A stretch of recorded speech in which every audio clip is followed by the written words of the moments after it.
Hey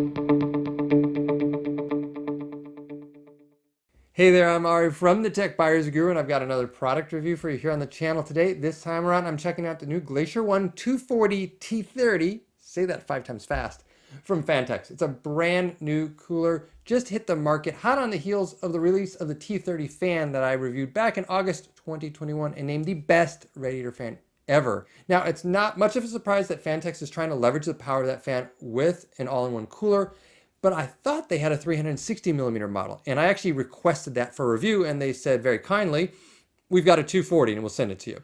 We'll also send you our best 360 millimeter class cooler. It's the Glacier 1 360 MPH. Now, I will show that in the video just for comparison's sake in terms of the aesthetics and the size, but I'm not going to bench it because I didn't want to get too far into doing yet another shootout. I actually have conducted a full shootout this year plus an addendum. So in the full shootout, I named the Arctic Liquid Freezer 2 360 the best 360 millimeter cooler on the market.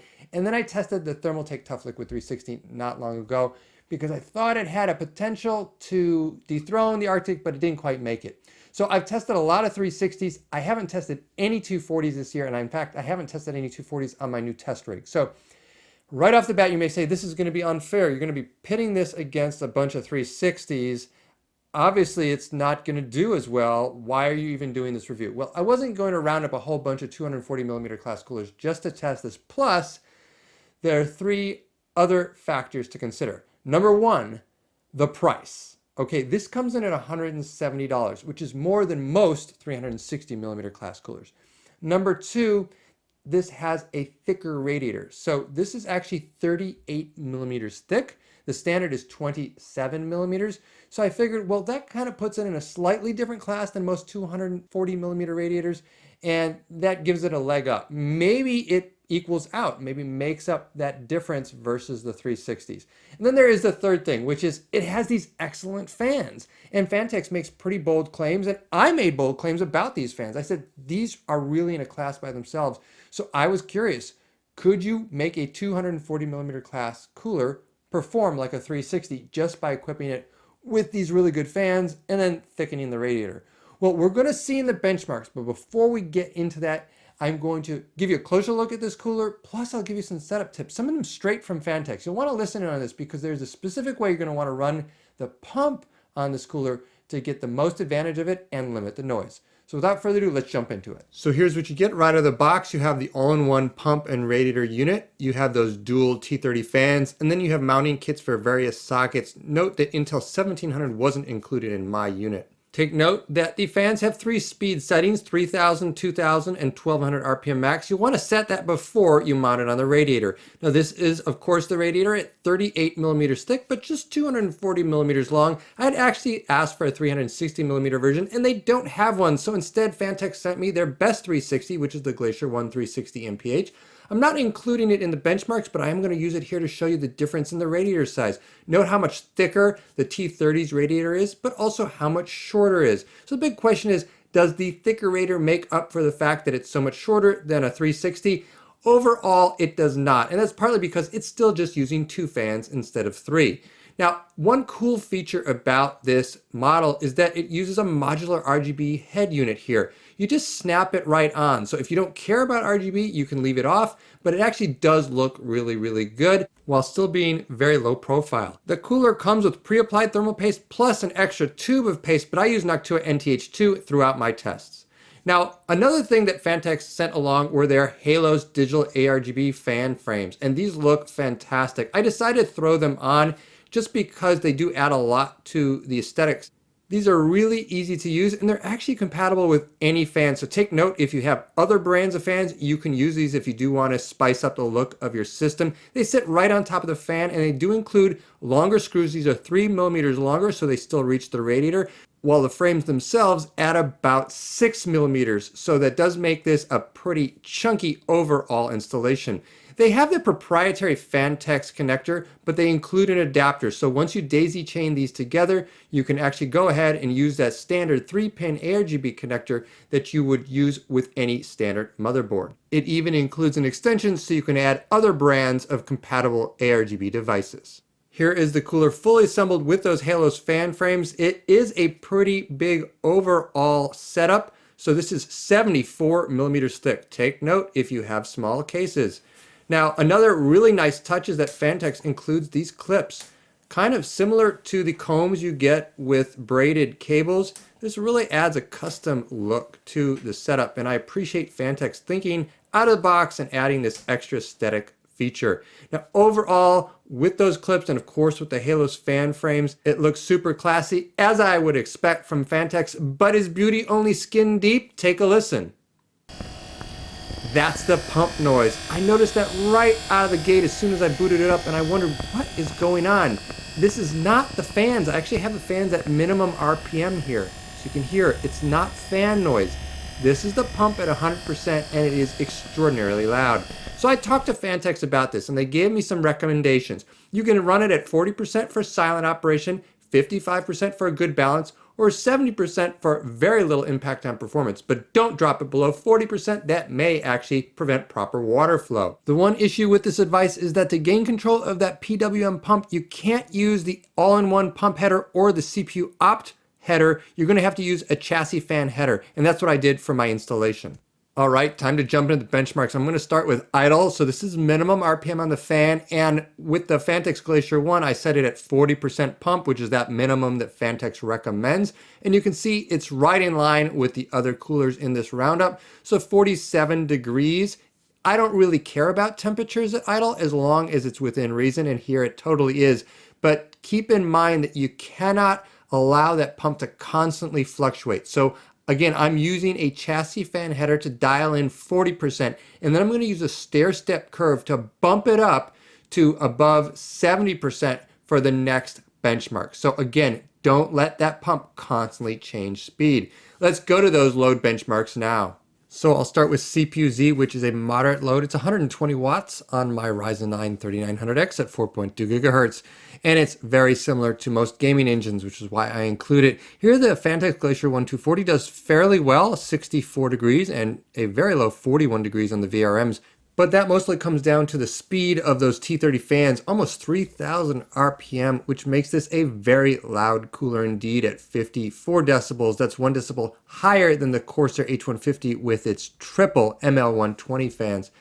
And look, no matter how good a fan is, when it's spinning at 3,000 RPM, you are going to hear it. And yes, these provide a lot of airflow and a huge amount of static pressure.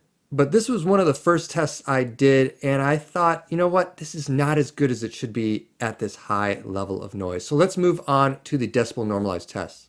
So here are the 35 decibel normalized results measured at 2 feet. And honestly, you know, it's a little bit disappointing. The Phanteks Glacier 1 is tied with the Scythe Fuma 2 and Noctua NHD15. These are two very, very good air coolers, but they're a lot cheaper than the Glacier 1.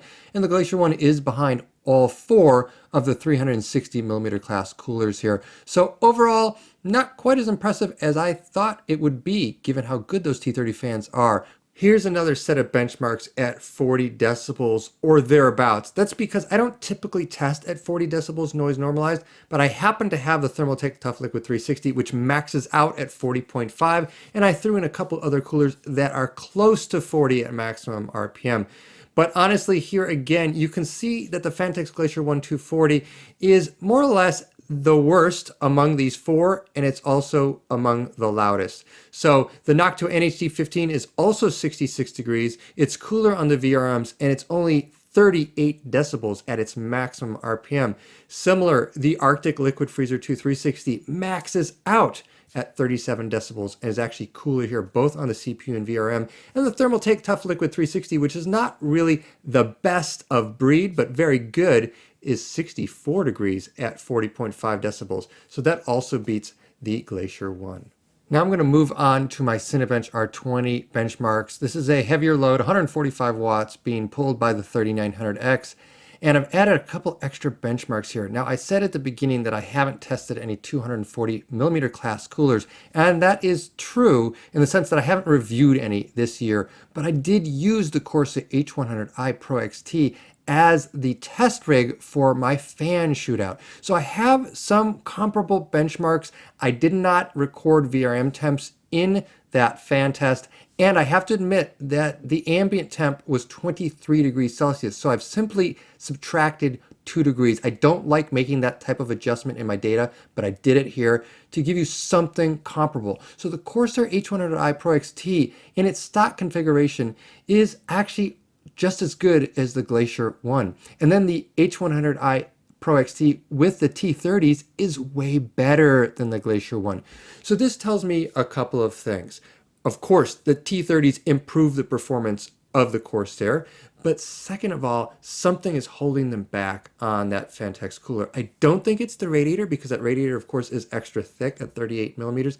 I think it's the pump. Not only is it quite loud, as I demonstrated earlier in this video, but I don't think it's that effective either. And then moving to the more important decibel normalized results, well, things didn't really get any better here. For the Phanteks Glacier 1, it's at the back of the pack, and it's way behind not only the 360 millimeter coolers, but the Corsair 240 millimeter cooler with those dual T30 fans. Again, something about this design is holding back the T30s. They should be performing way better than this. And finally, we have the 40 decibel noise normalized results, keeping in mind that the Noctua and the Arctic max out at below 40 decibels, so that's as high as they can get, 38 and 37 decibels respectively. And as we can see here, the Phanteks Glacier 1 is on par with the Noctua while being a little bit louder, and it's not as good as the Corsair H100i Pro when fitted with those T30 fans. It's actually way behind that cooler. It is at least ahead of the stock Corsair, but that's not saying much because its fans are so much better than ML120s. So clearly, this is not making the best use of these fans. All right, it goes without saying that after reviewing the benchmarks, I was a little bit disappointed in this cooler. It's not that it performed poorly, but I would say it performed pretty poorly for the price, $170. It was right around the level of the Noctua NH-D15, which is the best air cooler on the market. So it's not bad performance we're getting from this cooler, but it's pretty bad for the price. And you might say, well, then there's no reason to even consider this cooler, right? It didn't match the 360s, but let me give you a couple arguments in its favor. First of all, it almost matched the 360s, which is pretty good. And it does it in a smaller, more compact form factor. It's different, it's thicker, so that may be a problem in some situations where a 360 would fit and this wouldn't. But there are other situations where this will fit and a 360 won't. So the different form factor gives you a different option. Also, most 240 millimeter class coolers actually fall to the NH-D15, whereas this one more or less ties it. So again, that's not a bad result. I think a lot of people don't realize just how good the NH-D15 is. So both of those factors actually weigh in favor of considering this if you either can't fit a 360 or can't fit the Noctua air cooler. And there's going to be a number of situations where that applies. But for everyone else, as much as you might like those T30 fans, this is probably not the right cooler for you. Maybe a 360 millimeter model will be better, but I think there are a couple of things weighing against this. Of course, there is that price, but there's also the Asetek pump design. I think it's problematic. Look, there are a lot of manufacturers out there who use this design. A lot of these people have asked me to review, and frankly, they're all going to perform pretty similarly because of that pump design, and they're probably going to perform worse than this cooler because this cooler has the thicker radiator and the best fans in the business.